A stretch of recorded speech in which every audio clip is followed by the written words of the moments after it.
A billionaire in a luxury restaurant mocks a young girl in German, thinking no one would understand. But she understands every single word. In front of everyone, the child stands up and confronts him with a truth that shatters his arrogance. And what happens next becomes a headline across the globe. If this story interests you, don't forget to subscribe to our channel and tell us which city you are watching from. Let's continue. Friday night arrived with its characteristic bustle on Fifth Avenue. The Gilded Room occupied the 12th floor of a glass-walled skyscraper, its windows offering a panoramic view of the lights flickering incessantly across New York City. Inside the main dining room, tables draped in white linen received guests seeking sophistication and exclusivity. The discreet sound of a live piano completed the atmosphere of luxury the establishment had cultivated for over 20 years. Sarah Jenkins adjusted her black apron over her impeccable uniform while mentally checking the tables under her responsibility that night. At 34, she knew every detail of this environment. She knew exactly when to offer the wine list, when to step back discreetly, and when to anticipate the desires of the most demanding clients. Her professional smile hid the exhaustion accumulated from double shifts and the constant worry over bills that always seemed to tighten at the end of the month. On this specific night, however, Sarah carried a different kind of restlessness. Sitting in a discreet chair in the corner of the room near the kitchen entrance was Lily, her 10-year-old daughter. The girl wore a simple navy blue dress and black shoes slightly worn from use. Her brown hair was tied in a ponytail, and she carefully held a sketchbook that never left her side. The sitter who normally stayed with Lily had called at the last minute with an urgent family problem. Sarah had no choice but to bring her daughter to work, something the manager had reluctantly allowed on the condition that the child remain absolutely invisible and silent. And Lily played her part perfectly. Seated in that strategic corner, she drew soft lines on paper, observing the movement of the room with attentive, curious eyes. To the customers passing by in a hurry, or immersed in their own conversations, Lily was just a vague presence, almost imperceptible. A child who made no noise, didn't bother anyone, and didn't truly exist within that universe of luxury and power. But behind that discreet appearance was a sharp mind, attentive to every detail around her. Lily had grown up in a peculiar environment. Her early years were spent in the constant company of her maternal grandparents, who lived in a modest apartment in Astoria, Queens. Her grandfather, Dr. Arthur Jenkins, had been a professional interpreter for over 30 years, working in international negotiations for multinational corporations and government agencies. He spoke 6 languages fluently and had turned their home into a small center for informal learning. Since Lily was very small, Dr. Arthur taught her words in German, French, and Mandarin while they played on the living room floor. He believed that languages were not just communication tools, but windows to understanding different cultures and ways of thinking. Lily absorbed everything with impressive ease, repeating complex phrases with a pronunciation surprising for her age. Mrs. Eleanor, her grandmother, was equally special. A retired auditor, she had worked for decades at a major accounting firm. Even in retirement, she remained passionate about numbers and the mathematical logic that governed the financial world. With infinite patience, she transformed complex concepts into simple stories that Lily loved to hear. She explained compound interest using the growth of an imaginary plant and talked about investments through the adventures of characters who had to make smart decisions with their resources. Those golden years ended abruptly when Lily was only 7. Dr. Arthur and Mrs. Eleanor were returning from a weekend trip to the Jersey Shore when their bus was involved in a serious accident on the Garden State Parkway. Neither survived. The trauma deeply marked Sarah, who at the time was studying economics at New York University, following in her mother's footsteps. The pain of loss and the urgent need to support her daughter alone forced her to drop out in her junior year. The job at the Gilded Room came through an acquaintance. Sarah accepted immediately, grateful for the opportunity to have a steady income. For the past 3 years, she had dedicated herself entirely to the job, picking up shifts whenever possible, saving every penny to ensure Lily had the basics. But what Sarah didn't fully realize was how much her daughter had absorbed from those years with her grandparents. Lily didn't just remember the lessons, She continued studying on her own, leafing through her grandfather's old books and watching educational videos on the internet whenever she had access to the used smartphone her mother had managed to buy. That night, while drawing in her corner, Lily observed a different kind of movement in the restaurant. A group of men had arrived with a flourish, speaking loudly and occupying the main table, strategically positioned near the windows. The restaurant manager received them with exaggerated bows, and Sarah was assigned to serve them personally. The man leading the group was unmistakable. Tall, with silver hair slicked back, wearing an impeccable charcoal suit and a watch that shimmered under the chandelier lights. His name was Alistair Sterling, an international financier known for heading a global investment fund with interests in dozens of countries. Economic news frequently mentioned his name, always associated with massive deals and a difficult personality. From the moment he sat down, Alistair Sterling made it clear what kind of customer he was. When Sarah approached with the menu and began to offer the chef's suggestions, he interrupted her with an impatient wave of his hand, as if shooing away a fly. He made a comment in German to his colleagues at the table, and they all laughed. Sarah maintained her professional smile, even without understanding exactly what had been said. Lily, sitting just a few yards away, understood every word. The businessman had said that waitresses in service jobs never truly understood fine gastronomy. They just memorized lines from a manual. The mocking tone and the laughter that followed made something tighten in the girl's chest, but she remained motionless, her pencil still poised over the paper. Over the next hour, the situation only worsened. Alistair Sterling rejected the recommended red wine, making a point to criticize the choice loudly. When the first course arrived, he examined it with disdain and made another biting comment in German about the presentation. Sarah continued to serve with professionalism, but Lily noticed the growing tension in her mother's shoulders, the way her fingers discreetly gripped the tray. The girl knew that body language. She knew when her mother was tired, when she was worried, when she was struggling to maintain her composure in a difficult situation. And in that moment, Lily felt a mixture of anger and helplessness.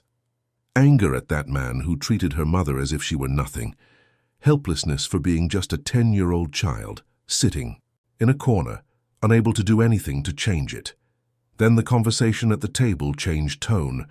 Alistair Sterling began to discuss business with his associates.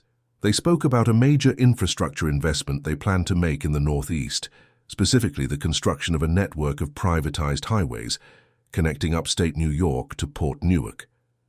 The numbers mentioned were staggering: hundreds of millions of dollars, partnerships with local contractors, return projections that seemed overly ambitious. Lily stopped drawing. Her ears caught every technical detail of the conversation. Her grandfather always said that the best learning came from careful observation, and Lily had developed that skill over the years. She began to mentally process the numbers she heard, comparing them with concepts her grandmother Eleanor had taught her about economic feasibility and risk analysis. Something didn't make sense. The return projections were too high for the mentioned time frame. The interest rates used in the calculation seemed outdated. They didn't account for the current market volatility. And there were mentions of partnerships with local firms that Lily was certain had already been investigated for irregularities. She remembered reading about it in an old newspaper she had used to cover the table when she was painting. But the moment that truly sparked something inside Lily was when Alistair Sterling, in an even more mocking tone, said in German that perhaps he should ask the waitress for advice on how to do business in America. Or better yet, he said laughing, maybe he should ask the child drawing over there in the corner. After all, she probably understood as much as the incompetent local consultants he had dealt with so far. The other executives burst into laughter. They thought it was hilarious, a perfect joke to break the seriousness of the business meeting. None of them imagined that those words spoken in German, supposedly protected by the language barrier, were being perfectly understood by a 10-year-old girl sitting just a few feet away. Lily felt the blood rush to her face. It wasn't explosive anger, but something colder and more calculated. A deep indignation at the arrogance, the contempt, the gratuitous cruelty. She looked at her mother, who at that moment was pouring water into the glasses with precise professional movements, oblivious to the insult she had just suffered. Sarah didn't know she was being ridiculed at that very moment, but Lily knew. And for the first time in her life, she felt she had to do something, not just observe in silence, not just accept that people like that man could humiliate whomever they wanted without consequences. Inside the small chest of that 10-year-old girl, something began to burn, a courage she didn't even know she possessed. The room remained busy. Other customers dined peacefully, oblivious to the silent drama unfolding in that corner. The pianist played a soft jazz melody. The air conditioning kept the temperature pleasant. Everything seemed perfectly normal, perfectly controlled. But Lily slowly closed her sketchbook. Her small hands trembled slightly. She knew what she had to do, even if the idea terrified her. She knew that crossing that room, approaching that table of powerful men, and speaking was something a child in her position simply didn't do. But she also knew that if she did nothing in that moment, if she let it pass in silence, something inside her would die. Lily took a deep breath, just as her grandfather always taught her before an important presentation. She stood up from her chair, smoothed her navy blue dress with her hands, and began to walk toward the main table. Each step felt like it weighed a ton. She felt the eyes of a few customers turning toward her with curiosity. She heard the sound of her own heart thumping loudly in her ears. Sarah, who was near the counter picking up more bread, took a few seconds to realize what was happening. When she finally saw her daughter walking determinedly toward the businessman's table, her face went pale. She dropped the bread basket and began to move in the same direction, but Lily was already there. The girl stopped beside the table. Alistair Sterling continued talking, gesturing with his wineglass in hand, completely oblivious to the presence of the child. It was only when one of the executives touched his arm and pointed discreetly that he finally looked down and saw Lily standing there, serious, her eyes fixed on him. The silence that settled over that table was almost palpable. Alistair Sterling looked at Lily with an expression of mixed surprise and irritation. His blue eyes scanned the child from head to toe, quickly assessing this unexpected interruption. The other three executives also stopped talking, holding glasses and silverware in midair, waiting to see what would happen next. "Excuse me," Lily said, and her voice came out firmer than she expected. "My name is Lily. I heard you talking about the infrastructure investment, and I would like to ask a few questions if you'll permit me." The sentence was spoken with impeccable politeness, but it was what came next that truly shocked everyone. Lily repeated the exact same sentence in German with clear and confident pronunciation, without hesitation or a heavy accent. It was the fluent German of someone who had grown up surrounded by the language, not the memorized phrases of a beginner. Alistair. Sterling blinked a few times, as if he needed to process what he had just heard. One of the executives, a younger man of Asian descent, leaned forward slightly, genuinely intrigued. Another, with red hair and gold-rimmed glasses, exchanged a perplexed look with the colleague beside him. Sarah finally reached the table, breathless, her face flushed with embarrassment and fear. She gripped Lily's shoulder gently but firmly. "Mr. Sterling, I am so sorry. My daughter shouldn't be bothering you. Lily, go back to your seat right now." But before she could pull the girl back, Alistair Sterling raised a hand, signaling her to wait. There was something different in his expression now. The initial irritation had given way to a cautious curiosity. He leaned back in his chair, crossed his arms, and fixed his eyes on Lily with intensity. "Questions about our investment," he repeated in English, with a tone that mixed skepticism and amusement. "And what kind of questions would a child have about a $300 million infrastructure project?" Lily didn't back down. She kept her gaze steady, as if she were talking to any other adult, not a billionaire known for his arrogance. "I heard that the project involves the construction of 200 miles of privatized highways connecting the upstate region to Port Newark.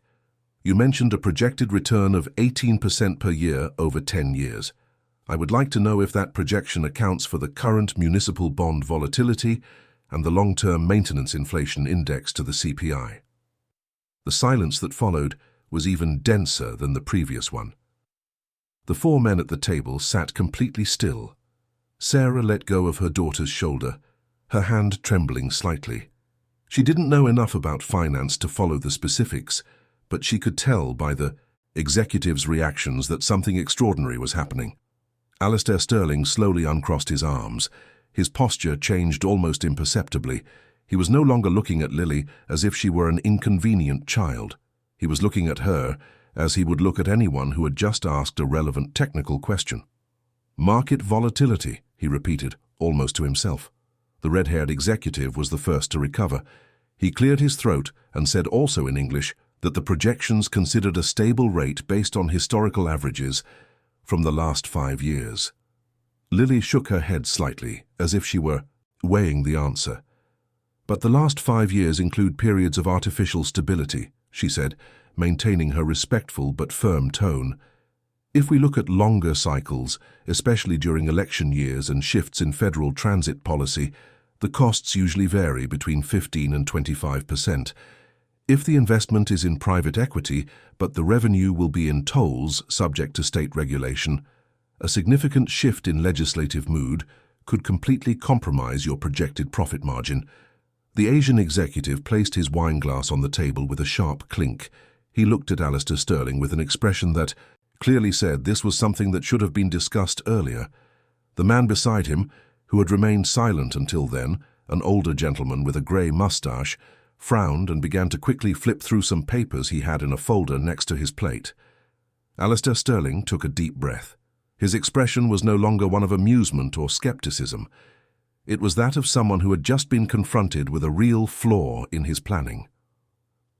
"Those are valid considerations," he admitted, and his voice sounded different now, less arrogant, more calculating.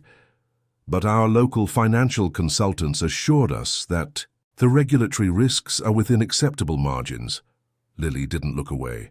"With all due respect, sir, if the consultants who analyzed this are the same ones who projected an 18% annual return without considering long-term legislative fluctuations, perhaps it would be worth reviewing the numbers with a second opinion." The sentence was said with such naturalness, such simple logic, that the 4 men at the table couldn't find an immediate rebuttal. The mustachioed executive closed his folder and leaned back, rubbing his face with his hands. The young Asian man looked at Lily as if she were a phenomenon he couldn't explain. "And there was another point that caught my attention," Lily continued, encouraged by the fact that no one had interrupted her yet. "You mentioned partnerships with Apex Construction and Summit Engineering for the execution of the works. I read in the paper a few months ago that both companies are being investigated for overcharging on previous public contracts.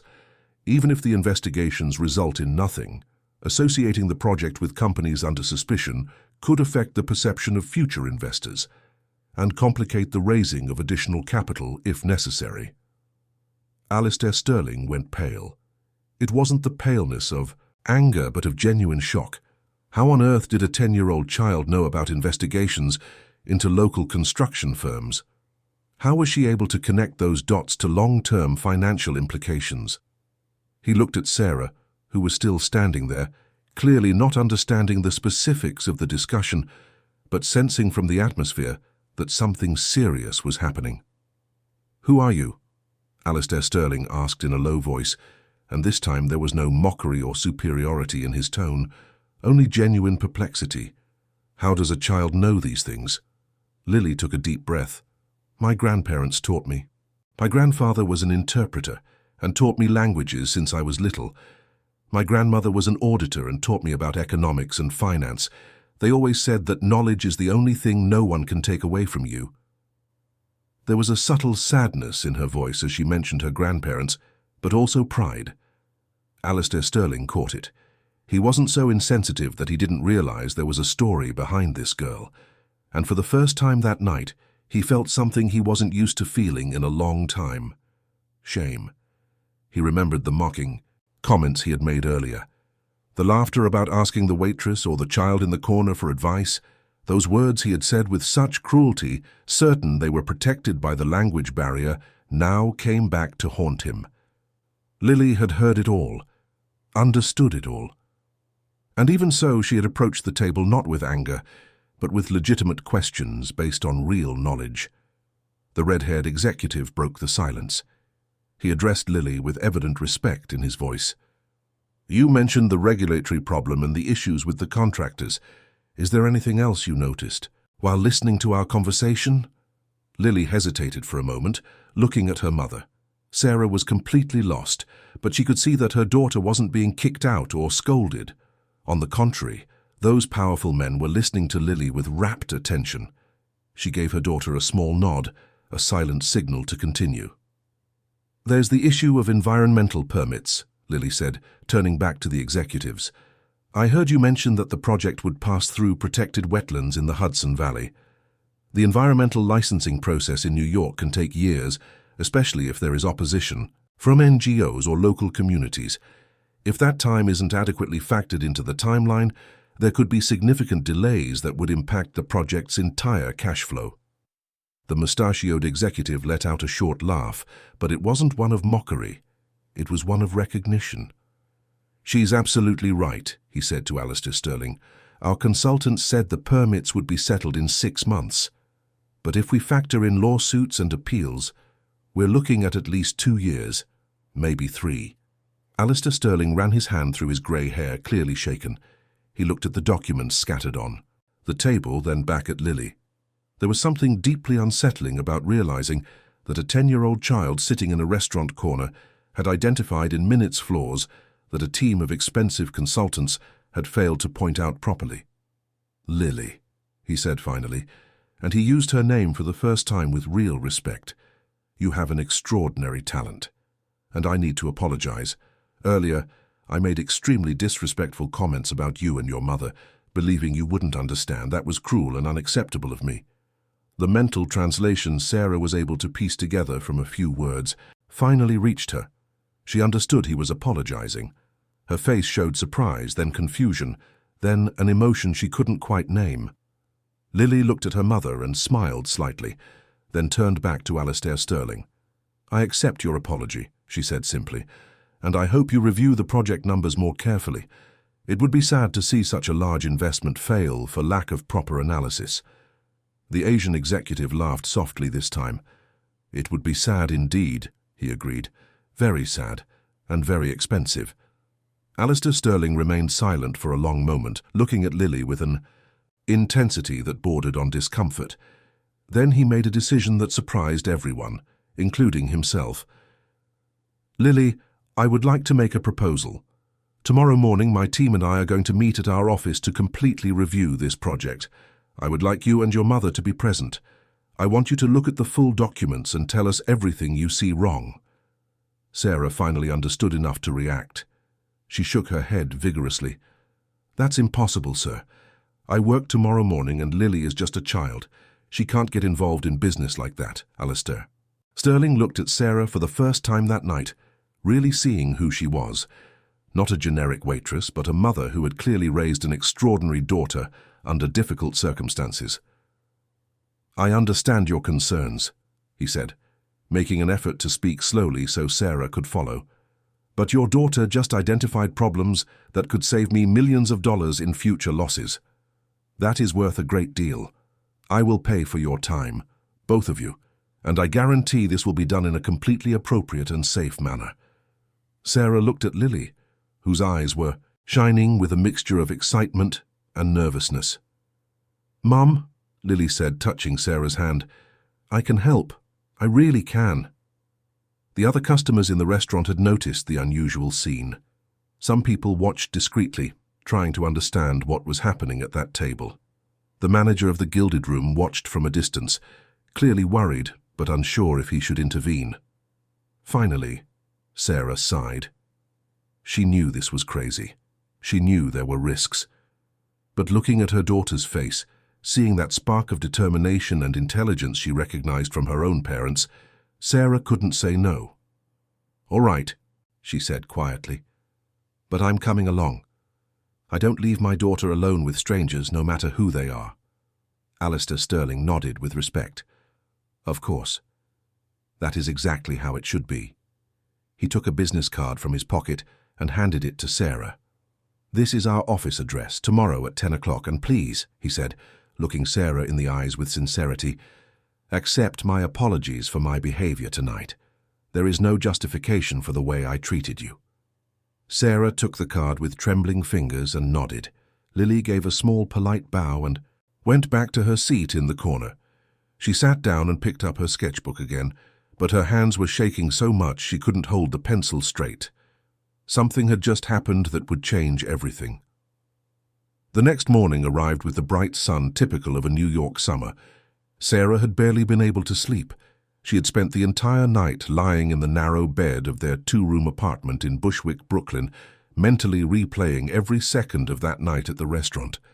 The fear of losing her job consumed her. It was her only source of income, and without that salary, she wouldn't be able to pay the rent, Lily's school, or the basic bills that were already tight every month. Lily had slept soundly, as if nothing extraordinary had happened. Sarah had watched her a few times during the night, quietly entering the small room they shared. The girl was turned toward the wall, hugging her worn pillow, breathing peacefully. How could she have that peace after everything? Sarah didn't fully understand the strength that lived inside her daughter. The phone rang exactly at 8 in the morning. Sarah answered with her heart racing, recognizing the restaurant's number. It was the manager. His voice sounded tense, formal. He asked Sarah to come to the Gilded Room that morning for an urgent meeting. He didn't give details, only said it was important. Sarah felt her legs go weak. That could only mean one thing. She was being fired. She prepared a quick coffee, left Lily drinking cocoa with toast at the small kitchen table, and rushed out. The subway ride to the Fifth Avenue station had never felt so long. Sarah walked up the street, her stomach churning with anxiety. How would she explain to Lily that they had lost their main source of support? How would they start from scratch again? When she arrived at the restaurant, the room was empty and silent, so different from the frantic movement of the nights. The chairs were turned over on the tables, and the natural light streaming through the windows revealed every detail of the luxurious space. The manager was waiting for her near the counter, and his serious face confirmed Sarah's worst fears. But then she realized he wasn't alone. Sitting at one of the tables near the window was Alistair Sterling. The financier wore casual clothes, jeans and a white shirt, quite different from the impeccable suit of the night before. He held a cup of coffee and stared out the window, lost in thought. When he heard Sarah's footsteps, he turned and stood up. Sarah stopped, confused. What was this man doing here? The manager gestured for her to approach. With trembling legs, Sarah walked to the table. Alistair Sterling watched her with an expression she couldn't decipher. There was no more arrogance in that look. There was something different, something that seemed close to embarrassment. The businessman asked for permission and began to speak, in measured English, which the manager translated simultaneously to ensure total clarity. He said he had spent the entire night unable to sleep, that the image of the girl and her words kept echoing in his mind, that he was ashamed of how he had behaved, ashamed of having treated Sarah and her daughter with such contempt. Sarah listened in silence, unsure how to react. She hadn't expected this. She expected to be fired, expected scoldings and complications, but she didn't expect an apology from a man so powerful. Alistair Sterling continued talking. He said he had ordered a discreet investigation into who Sarah and Lily were. He had discovered about Sarah's parents, about her interrupted academic career, about the tragedy that had changed everything. And for the first time in many years, he said, I felt real shame for myself. But then the businessman did something completely unexpected. He asked to speak with Lily. He said he needed her help to review the investment he had mentioned the night before. The observations the girl had made were too precise to be ignored. He wanted to better understand what she had perceived. He wanted her to explain in more detail the risks she had pointed out. Sarah was in shock. It seemed unreal. A global billionaire asking for help from her 10-year-old daughter? She tried to protest, saying Lily was just a child, that she couldn't take on such responsibility, that surely he had professional consultants who were much more qualified. But Alistair Sterling was firm. He said that precisely because Lily was a child, she saw things without the biases and interests that many adults carried. That her perspective was valuable exactly because it was genuine. The restaurant manager, who had been following everything in silence, intervened to say that Sarah would not be fired. On the contrary, the establishment regretted the incident and she would continue working normally if she so desired. Sarah could barely process it all. In a matter of hours, her reality had completely changed. That same afternoon, Sarah picked up Lily from the public school where she studied. During the commute back home, she tried to explain carefully what had happened. Lily listened to everything with attention, asking specific questions, processing the information with that disconcerting maturity she always showed. When her mother asked if she would like to help the businessman, Lily was silent for a few seconds before responding yes, but only if her mother allowed it, and was present the entire time. 2 days later, Sarah and Lily were in a conference room at a luxury hotel on Wall Street. Alistair Sterling received them personally, accompanied by 2 executives from his firm and a professional translator. The room was vast, with a massive polished wood table surrounded by leather chairs. One entire wall was occupied by a digital screen where documents and spreadsheets could be projected. Lily sat in one of the chairs, which was too big for her. Her legs dangled, without touching the floor. Sarah sat beside her, discreetly squeezing her daughter's hand under the table. Alistair Sterling began by presenting the investment documents. It was a billion-dollar project to build and manage a network of privatized highways connecting upstate New York cities to Port Newark. On paper, everything looked impressive. Traffic projections, toll revenue estimates, feasibility analyses signed by renowned consultancies. But when Lily began to examine the documents projected on the screen, her expression changed. She asked them to enlarge specific sections. She asked about the assumptions used in the calculations. She questioned data that seemed inconsistent. With a calm and polite but absolutely precise voice, Lily began to point out problems. First, the traffic projections were based on economic growth data that didn't reflect the reality of the region over the last few years. Second, the calculation of the internal rate of return didn't properly account for municipal tax shifts. The executives looked at this 10-year-old girl with a mixture of incredulity and fascination. How did she know about internal rates of return? How did she understand currency hedging? Lily explained with disconcerting simplicity, using practical examples that anyone could understand. She spoke about risk as if she were talking about cake recipes, and about market volatility like someone explaining changes in the weather. But the most impressive part was yet to come. Lily asked to see the contracts signed with the local partner companies. When the documents appeared on the screen, she began to read carefully. Suddenly, she stopped at a specific name. It was a construction firm that would be responsible for a significant portion of the works. Lily asked if they had checked that company's history over the last 5 years. Alistair Sterling said yes, that the company had good references and completed projects. But Lily shook her head. She said she remembered seeing that name in an old newspaper, associated with investigations into overcharging on public works. She asked permission to use the computer and, with the help of the translator to navigate through local news archives, found reports that confirmed her suspicions. The construction firm in question had been the target of investigations in 2 different states. Although it hadn't been formally convicted, there was strong evidence of irregularities in previous contracts. The project showed chronic delays and costs always above the estimate. And there was something more serious. Court documents suggested links between the construction firm's directors and one of the minority partners in Alistair Sterling's own fund. The mood in the room changed drastically. Alistair Sterling went pale. He asked them to enlarge that information on the screen. He began to make urgent calls, speaking rapidly in English to people at his office. The executives present exchanged tense looks, realizing the gravity of what had just been revealed. Lily remained seated, quiet, observing the movement around her. Sarah held her hand tightly, torn between pride in what her daughter had just done and fear of what it might trigger. They were dealing with astronomical figures, with extremely powerful people, with schemes involving different states. In the hours that followed, the situation unfolded rapidly. Alistair Sterling ordered a full investigation of all partners involved in the project. Auditors were summoned, lawyers began to review contracts, and the deeper they dug, the more evidence emerged that Lily was absolutely right. It wasn't just a problematic construction firm. There was a complex scheme set up to inflate costs, overcharge for services, and embezzle funds from the project.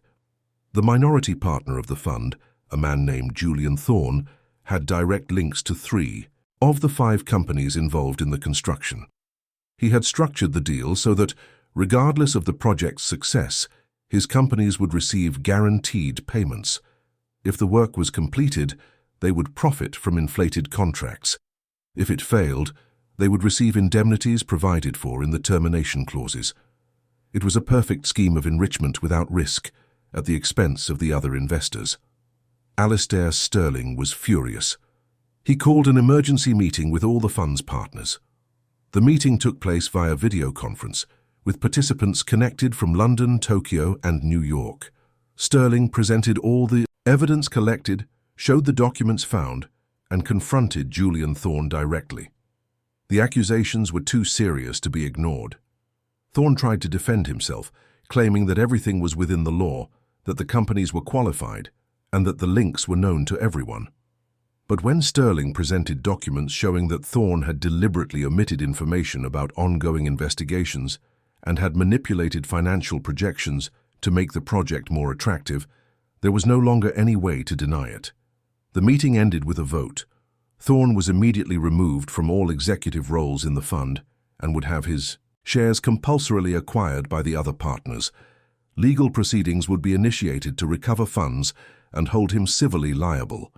The investment project in the Northeast would be completely restructured or cancelled, depending on the results of independent audits. When it all ended, it was already night. Lily was tired, leaning back in the large chair, holding a glass of orange juice someone had brought for her. Sarah watched her with a mixture of admiration and concern. Her little daughter, that girl who still played with dolls at home, had just dismantled a multi-million-dollar corporate fraud scheme. Alistair Sterling approached them. His face showed exhaustion, but also something like gratitude. He sat beside Lily and said in simple English that she could easily understand that she had saved the investment fund from a catastrophic loss. That if the project had gone ahead as planned, hundreds of millions of dollars would have been lost. He then made a promise. He said he would provide financial compensation to the family, not as payment for Lily's work, but as genuine recognition of what she had done. And more than that, he wanted to help ensure that Lily and Sarah could have better opportunities from then on. Sarah wanted to protest, to say they didn't expect anything in return, but Sterling was firm. He said it wasn't charity, it was justice, and that after years of doing business without truly looking at the people around him, this was his chance to do something right. That night, when they returned to the small apartment in Bushwick, Sarah and Lily sat together on the worn living room sofa. The television was off. The silence was broken only by the distant sounds of the street. Sarah hugged her daughter, and for the first time in a long time allowed herself to cry. They weren't tears of sadness, but of relief, of hope, of gratitude for everything that was changing. Lily rested her head on her mother's shoulder, tired but satisfied. She had done what she thought was right. She had defended her mother from humiliation. She had used what she learned from her grandparents to help solve a real problem. And now, for the first time since her grandparents passed away, she felt that maybe things could truly get better. But neither of them imagined that this was only the beginning of an even greater transformation yet to come. News about the case began to circulate discreetly in international financial circles. Although Alistair Sterling had tried to keep everything as confidential as possible, it was impossible to completely hide a scandal of that size. Investors wanted to know what had happened, why an important partner had been removed so abruptly, and how a billion-dollar project had been cancelled overnight. Before long, journalists specializing in economics began to investigate. One of them, a man named Nathaniel Reed, worked for an independent news portal focused on corporate transparency. Nathaniel had a solid reputation for uncovering complex financial schemes and was not intimidated by pressure from powerful companies. He had heard vague rumors about the case during lunch with a source in the financial market, something about a fraud discovered in an international fund, something about an unexpected twist. But the detail that truly caught his attention was a passing mention. A child had identified inconsistencies that adult consultants had failed to notice. Nathaniel was a skeptic by nature. Stories like that were usually exaggerated or distorted, but something in that narrative intrigued him. He began to investigate on his own, making calls, talking to sources, piecing together loose parts. And that was how he discovered that the episode had begun in a restaurant in Manhattan, the Gilded Room, during a business dinner. He managed to confirm that Alistair Sterling had indeed dined there on the night in question. He managed to find out that a waitress named Sarah Jenkins worked at the establishment and had a 10-year-old daughter. And when he began to cross-reference information about the investment project that had been cancelled, Nathaniel realized that this was much bigger than he imagined. The public documents available on the companies involved in the project showed a complex web of corporate relationships. Contracts signed weeks before the official announcement of the investment, suspicious financial movements between partner companies. Everything pointed to a scheme that had been set up in advance, designed to profit regardless of the project's actual outcome. Nathaniel published a first article exploring the financial inconsistencies of the project without mentioning Lily directly. He spoke about failures in due diligence, about undeclared conflicts of interest, and about the need for greater transparency in large international investments. The article had a moderate impact, sparking discussions in specialized forums and a few citations in larger outlets. But Nathaniel knew there was more. He wanted to understand how that complex fraud had been discovered. He wanted to know if it was true that a 10-year-old child had really identified problems that experienced professionals had missed. After weeks of careful investigation, he managed to locate Sarah and asked for an interview. Sarah was scared when she received the first contact from the journalist. She didn't want exposure. She didn't want Lily to become a newspaper headline. But Nathaniel was respectful in his approach. He explained that he wasn't interested in sensationalism, but in understanding how schemes like that continued to happen, and how they could be avoided. He said the story could help educate investors and prevent future frauds. After speaking with Alistair Sterling, who assured her that exposure could be beneficial if done correctly, Sarah agreed to talk to Nathaniel. They met in a quiet coffee shop in Astoria, away from the hustle of downtown. Lily was at school, and Sarah took advantage of her day off for the conversation.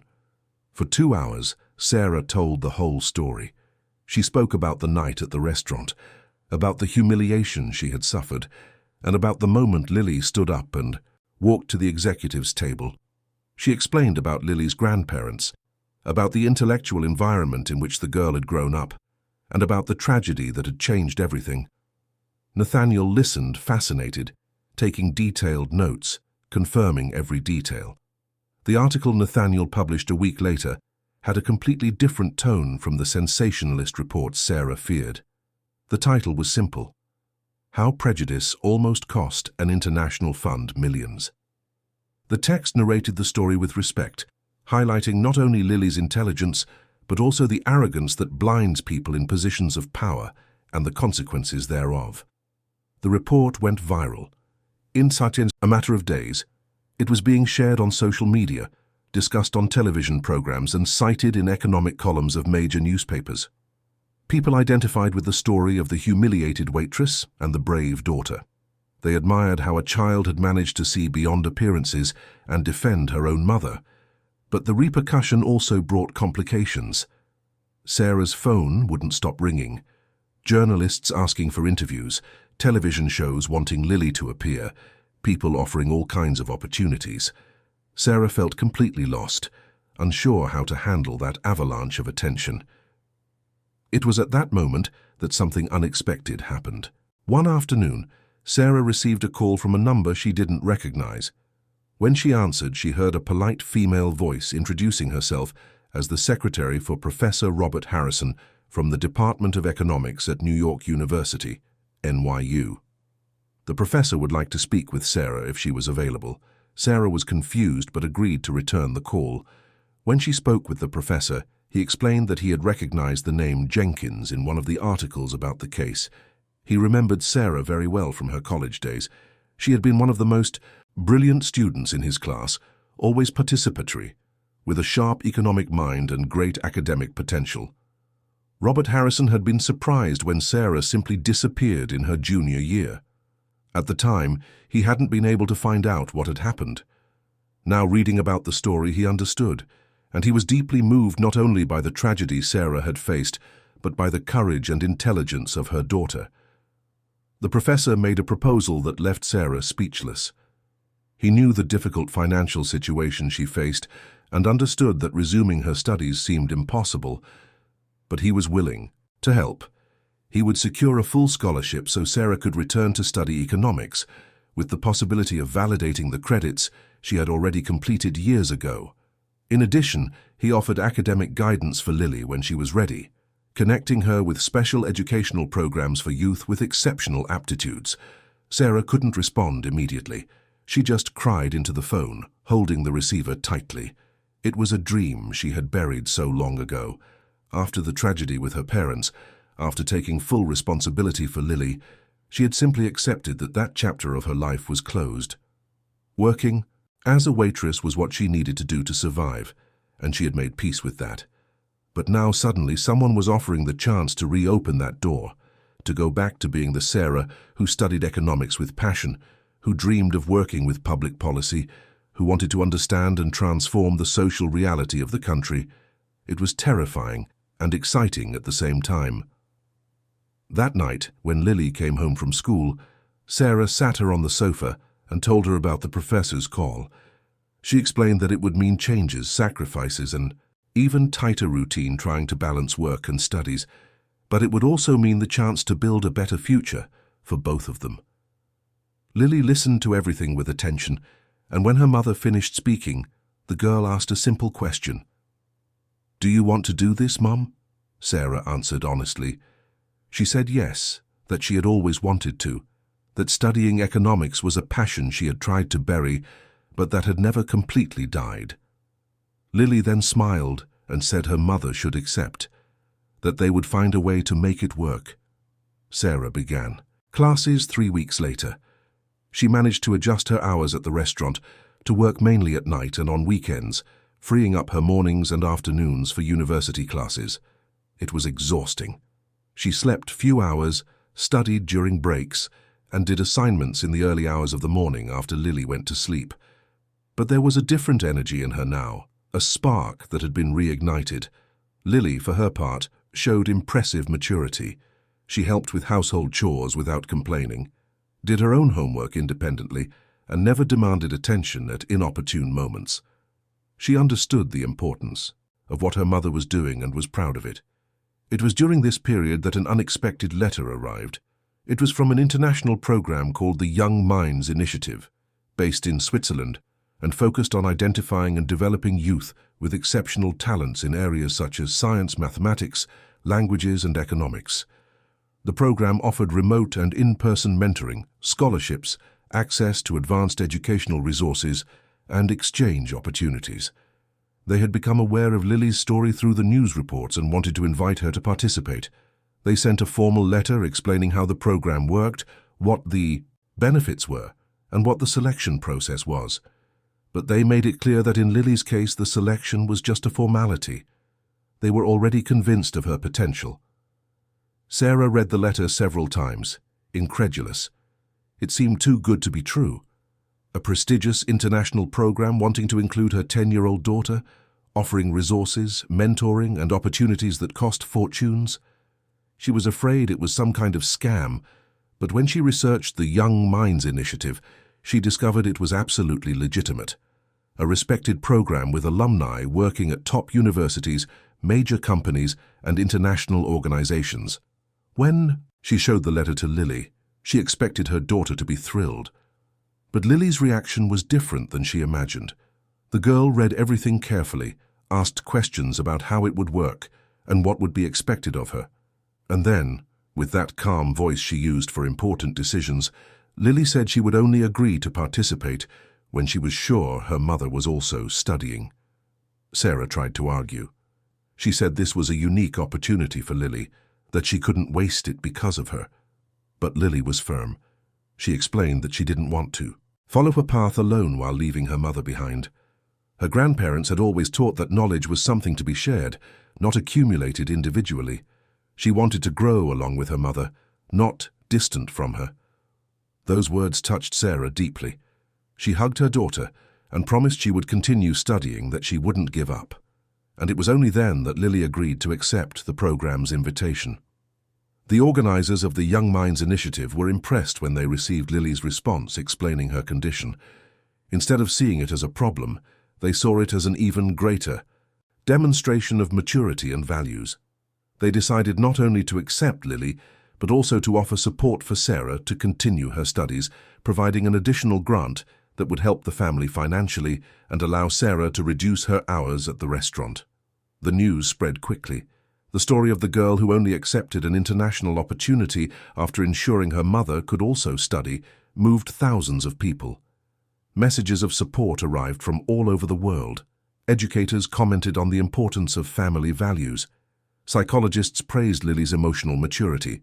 Alistair Sterling, who followed everything from a distance, was equally touched. He fulfilled the promise he had made, transferring a significant amount into an account in Sarah and Lily's name. It wasn't a fortune that would change everything overnight, but it was enough to ensure financial stability, pay off old debts, and create a safety net. For the first time in years, Sarah felt she could breathe without the constant weight of financial worry. For the first time since the tragedy with her parents, she could think about the future without fear. And Lily, observing everything around her with those attentive and intelligent eyes, understood that they were living the beginning of something new. But while all this was happening, there was a tension growing behind the scenes. Julian Thorne, the ousted partner of the investment fund, had not accepted defeat quietly. He had hired powerful lawyers and was mounting an aggressive defense, claiming he had been unjustly accused and that his removal had been illegal.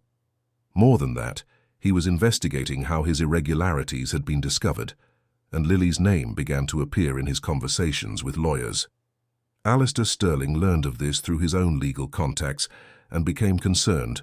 Thorne was known for being vindictive when crossed. Sterling knew he needed to protect Sarah and Lily from any retaliation. He hired a lawyer to represent the family's interests and ensure they were legally protected from any intimidation attempts. Sarah had no idea of the storm forming around them.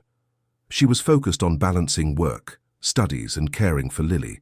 She woke up early, prepared breakfast, took her daughter to school, went to the university, attended classes, picked up Lily in the late afternoon, returned home, helped with homework, prepared dinner, went to work at the restaurant, and returned late at night to study a few more hours before sleeping.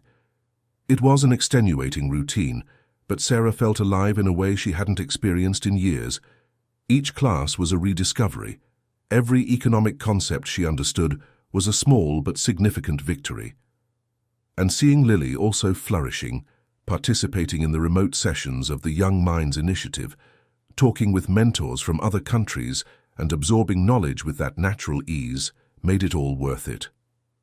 One afternoon, when they were returning home together, after Sarah picked up Lily from school, the two were walking down the quiet street of their neighborhood, talking about the day. Lily was telling her about a math activity she had done during her online mentoring, excited about a new concept she had learned. Sarah listened, smiling, asking questions, genuinely interested. It was at that moment, walking side by side under the afternoon sun, that Sarah realized how much things had changed. A few months ago, she was just a tired waitress, without hope, surviving day after day. Now she was a university student again, with reignited dreams, with a future that seemed possible. And Lily was no longer the invisible child sitting in a corner of the restaurant. She was a young girl with opportunities, with recognition, with a world of possibilities opening up before her. But there was still one last challenge ahead, a final revelation that would test everything they had built so far. 3 months passed since Sarah had resumed her studies. The intense routine continued, but now there was an established rhythm, a feeling that everything was in the right place. Lily participated actively in the Young Minds Initiative sessions, impressing her mentors with insightful observations and an analytical capacity that went far beyond her age. Sarah, in turn, stood out again at the university, quickly making up for lost time and even assisting younger classmates with complex economic concepts. But the peace Sarah so desired had not yet fully arrived. Alistair Sterling sought her out personally one morning, appearing at the apartment in Bushwick with a grave expression that immediately alerted Sarah that something was wrong. He asked to come in, and the three sat in the small living room. Lily, who was on school break, stayed by her mother's side, sensing the seriousness of the moment. Sterling explained that Julian Thorne had filed a lawsuit against the investment fund, alleging defamation and wrongful termination. But what truly concerned him was not the lawsuit itself, which the lawyers considered groundless, but the fact that Thorne was trying to involve Lily directly in the process. He argued that analysis done by a 10-year-old child had no technical validity and had been used irresponsibly to justify multi-million-dollar decisions. Sarah felt the blood turn to ice in her veins. The idea that her daughter could be dragged into a legal process terrified her. Lily, on the other hand, remained calm, processing the information with that maturity she always showed. She asked Sterling what exactly Thorne intended, and the businessman explained that he wanted to publicly question Lily's competence, discredit her observations, and possibly intimidate the family so they wouldn't cooperate with the ongoing investigations. Sterling made it clear he had a legal team ready to protect Sarah and Lily. He guaranteed that Thorne wouldn't be able to cause real damage, but warned that the coming months could be uncomfortable. There would be hearings, depositions, and media exposure. Sarah would have to decide if she wanted to face that, or if she preferred to try for a settlement that would end everything quickly. Lily looked at her mother and said in a firm voice that they had done nothing wrong. She had merely pointed out real inconsistencies in documents that any attentive person could have identified. To hide now would be like saying they were afraid or ashamed, when in fact they should be proud of having prevented a fraud. Sarah took a deep breath. She looked at her daughter, saw the determination in those young but strong eyes, and made her decision. She told Sterling they would face whatever was necessary. They would not be intimidated and would cooperate fully with any legal process because the truth was on their side. The following weeks were indeed challenging. Thorne's lawyers tried various intimidating approaches. They sent formal notices, made public statements questioning the ethics of using a child in financial analysis, and suggested that Sarah was exploiting her daughter for personal gain. The tabloid press began to publish articles with provocative titles, and some social media commentators questioned whether Lily really had the knowledge they claimed, or if it was all a well-made setup. Sarah felt the pressure increase every day. There were moments when she woke up in the middle of the night, questioning if she had made the right decision, if she shouldn't have accepted a discreet settlement to spare Lily from all that exposure. But whenever she looked at her daughter, she saw the same serenity, the same certainty that they were doing the right thing. Professor Robert Harrison was a fundamental support during this period. He followed Sarah closely, offered emotional and academic support, and ensured she didn't give up on her studies despite all the turbulence. He also offered to testify, if necessary, about Lily's genuine intellectual capacity and the educational environment her grandparents had provided. Nathaniel Reed, the journalist who had published the first respectful article on the case, continued investigating. He discovered that Julian Thorne had a history of lawsuits against former business partners, always using intimidation tactics to force favorable settlements. He also discovered that Thorne was facing investigations in other countries for schemes similar to the one Lily had identified. Nathaniel published a series of detailed reports, exposing Thorne's pattern of behavior and contextualizing the current case within a much larger history of irregularities. Public opinion began to shift. What previously seemed like a confusing dispute between parties with opposing claims began to become clear. On one side was a businessman with a dubious history trying to silence those who unmasked him. On the other was an honest family who had simply done the right thing. Messages of support arrived daily. Other investors who had been harmed by Thorne in previous deals began to speak out publicly. The definitive turn happened during a court hearing. Thorne's lawyers demanded that Lily be called to testify, believing a 10-year-old child would be easily intimidated under formal questioning. The judge hesitated, But after consulting psychologists and considering the guarantees that Lily was prepared and accompanied by appropriate professionals, he authorized the testimony. On the scheduled day, Sarah and Lily arrived at the courthouse accompanied by Sterling and his legal team. The building was imposing, with marble corridors and vast rooms that echoed every step. Lily wore a simple blue dress, her hair tied back, carrying a folder with some documents she had organized herself. Sarah held her hand, trying to convey security while she herself fought against nervousness. The courtroom was packed. Besides the lawyers for both parties, there were journalists, curious onlookers, and even some law students who had obtained permission to watch what promised to be a historic moment. Lily was led to a special chair, adjusted for her height beside the judge. A psychologist was present to intervene if necessary. Thorne's lawyers began the interrogation. They tried to confuse her with complex technical questions, questioned how a child could understand international economic concepts, and insinuated that adults had prepared her answers beforehand.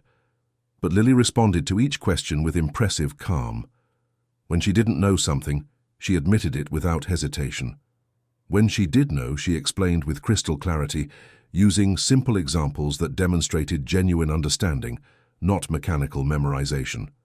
At one point, a lawyer showed a complex financial document and asked Lily to explain what she saw there. She observed it for a few seconds and then began to point out specific inconsistencies. Projections that didn't align with historical data, calculations that ignored important variables, and unrealistic assumptions about market growth. Everything was explained with a simplicity that made it obvious to everyone in the room that the child really understood what she was talking about. But the most impactful moment happened when a lawyer tried a different approach. He asked Lily why she had gotten involved in all of this, why a 10-year-old child would care about multi-million-dollar investments and corporate fraud. Lily was silent for a few seconds and Sarah held her breath. Then Lily began to speak. She said she got involved because she saw her mother being humiliated by men who thought they were better than her, just because they had more money and power. She said her grandparents had always taught that knowledge was a responsibility, not just a personal privilege. That when you know something is wrong and have the capacity to help, you have a moral obligation to do something. She explained that she wasn't interested in attention or recognition. She just wanted to defend her mother and do what was right. The sincerity in her voice, the maturity of her reasoning, and the clarity of her values touched everyone in the room. Sarah cried silently. The judge watched Lily with an expression of genuine respect. Even some of Thorne's lawyers seemed uncomfortable, realizing they were attacking a child whose motivations were purely ethical and emotional. When the testimony ended, the judge thanked Lily personally. He said that in all his years as a magistrate he had rarely seen anyone, regardless of age, demonstrate such moral and intellectual clarity. He suggested that the lawyers for both sides seriously consider whether that lawsuit really had a foundation or if it was just wasting the court's time. In the following days, the pressure on Julian Thorne increased exponentially. The impact of Lily's testimony was enormous. Video clips circulated on social media, and public opinion turned completely against Thorne. Investors began to distance themselves from any business associated with him. Financial authorities from 3 different countries initiated formal investigations into his activities. A week after the hearing, Thorne's lawyers reached out proposing a settlement. He would drop all charges against Lily and Sarah, formally acknowledge that her analyses were correct and that he had indeed committed irregularities, and pay all legal costs. In exchange, he asked only that neither party make additional public statements about the case. Alistair Sterling consulted Sarah before responding. She was tired of the whole battle, but also knew that accepting the settlement would mean finally being able to move forward without the weight of pending lawsuits. She agreed to the terms, provided there was a clause guaranteeing that Thorne would never again attempt any action against her family. The agreement was signed. Julian Thorne disappeared from public life shortly after, facing his own legal battles in other countries. Alistair Sterling fulfilled all the promises he had made to the Jenkins family, including a permanent educational fund to ensure that both Sarah and Lily could study without financial worries for years to come. 6 months later, on a sunny Saturday morning, Sarah graduated with her degree in economics from New York University. The ceremony took place in the campus's main auditorium, packed with graduates, families, and professors. Sarah was in the front row, wearing the traditional cap and gown, holding the diploma that represented years of sacrifice and determination. Lily was, in the audience, sitting beside Alistair Sterling, who had made a point to attend. Professor Robert Harrison was the class commencement speaker, and when it was his turn to talk, he told Sarah's story without mentioning names. He spoke about a brilliant student who had to interrupt her studies due to a family tragedy, who worked for years in difficult conditions to support her daughter, and who found the strength to return and complete her education even in the face of immense obstacles. When he finished, everyone in the audience knew who he was talking about. The story had been widely reported by the press. Sarah's classmates stood up and began to applaud. Soon the entire audience was on its feet, applauding not just Sarah, but everything she represented: resilience, courage, and the ability to start over even when all seems lost. Sarah cried openly, not caring who saw. She looked at Lily in the audience, and the girl was smiling, with tears also streaming down her face. It was the moment they had both dreamed of, but were never sure would come. After the ceremony, there was a small reception on the campus grounds. Sarah talked with former professors, classmates, and people who wanted to congratulate her and meet the famous Lily. The girl remained close to her mother, polite but reserved, answering questions when necessary, but preferring to observe. Alistair Sterling approached the two with a different expression, less formal than usual. He said he had something to confess. He admitted that when he met Sarah and Lily that night at the restaurant, he was a bitter, arrogant man, convinced of his own superiority. He treated the people around him like disposable pieces in his business games, but that 10-year-old child had taught him the most important lesson of his life: that value and intelligence have no relation to social position, that dignity does not depend on a bank account, and that underestimating someone based only on appearance is the greatest foolishness a person can commit. He said he had completely changed the way he did business after that episode, that now he listened to the people around him with real attention, that he respected everyone from executives to cleaning staff, and that he understood that great ideas and valuable insights can come from anywhere. And that all of this happened because a brave girl decided not to remain silent in the face of injustice. Lily listened to him with attention, and when he finished, she simply said thank you. There was no need for grand speeches or elaborate thanks. That simple word carried everything that needed to be said. The sun began to set when Sarah and Lily finally left the campus. They walked together through Washington Square Park, without hurry, enjoying that rare moment of complete peace. Sarah held the diploma as if it were the most precious object in the world, and in a way it was. It represented a new beginning, overcoming obstacles, and proof that it is never too late to reclaim a dream. Lily asked where they would go now. Sarah smiled and said she had been hired by a non-profit focused on the economic development of underserved communities. The salary wasn't high, but the work had purpose and meaning. She could finally use all that knowledge to help people who, like her, faced difficulties but deserved opportunities. As for Lily, she would continue in the Young Minds Initiative, but she had also been accepted into a prestigious private school that had offered a full scholarship after hearing her story. She would have access to laboratories, specialized teachers, and opportunities that previously seemed impossible. But she had made it clear to everyone that her goal was not to become a prodigy or a celebrity, but simply to learn, grow, and eventually use her knowledge to make a difference in the world, just as her grandparents had always taught. As they walked, they passed a sophisticated restaurant similar to the Gilded Room. Sarah looked through the window and saw waiters serving elegant customers, and for a second she remembered who she was just months ago. She felt no shame for that time, only gratitude. Gratitude for having survived, for having raised Lily with dignity despite everything, and for having kept alive the values her parents taught her. Lily held her mother's hand tightly and said she was proud of her. Sarah leaned down, hugged her daughter right there on the sidewalk, and whispered that the feeling was mutual, that Lily was the bravest and wisest person she knew, regardless of age. When they finally broke the embrace, they continued walking toward the subway that would take them back home, to that small apartment in Bushwick that now seemed much more welcoming than before. Because home is not defined by size or luxury, but by the people who inhabit it and the love that exists between them.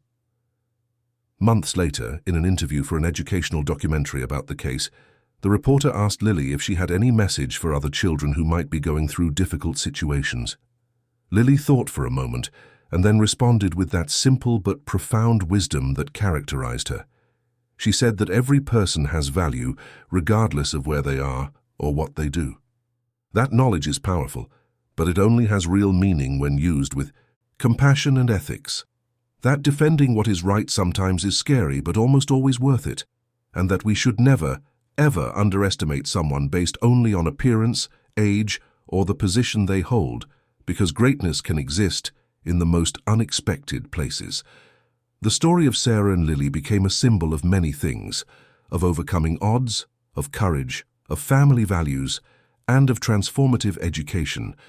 But above all, it became a powerful reminder that we should look with attention and respect at everyone around us, because you never know who is in silence observing, learning, and understanding.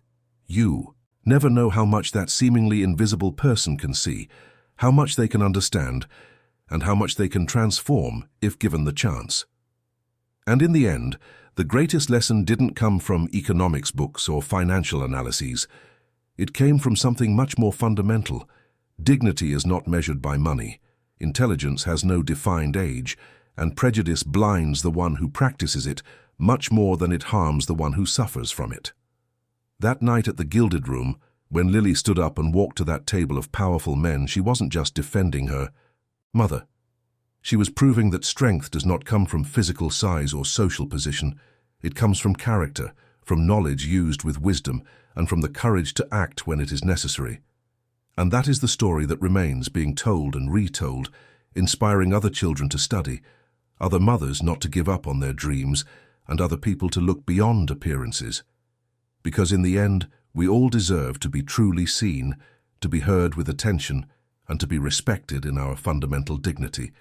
Sarah and Lily followed their lives, facing new challenges, celebrating new victories, always together, always supporting one another. The apartment in Bushwick was eventually swapped for a slightly larger place, but they never lost the simplicity that defined them. The values that Dr. Arthur and Mrs. Eleanor planted continued to flourish, passing from generation to generation. And when people asked Sarah how she managed to overcome everything she faced, she always responded by pointing to Lily and saying she was never alone. That she had by her side the most extraordinary person she knew, and that this person taught her every day about courage, about persistence, and about never accepting. That circumstances define who you can become. The message echoed clear and strong. Never underestimate the one who is in silence, because you never know who is listening, nor how much that person can see right through you. The end. Dear listeners, we hope the story of Sarah and Lily has touched your heart. If you were moved by the courage of this mother and daughter, by the transformation of Alistair Sterling, or by the lesson about never underestimating the people around us, please leave a like, subscribe to the channel, and tell us in the comments which moment struck you the most. Every day we bring intense stories like this that reveal the deepest side of the human soul, making us reflect on our own prejudices and the immeasurable value of every person. We'll see you in the next episode with another narrative that will stir your emotions and make you see the world differently.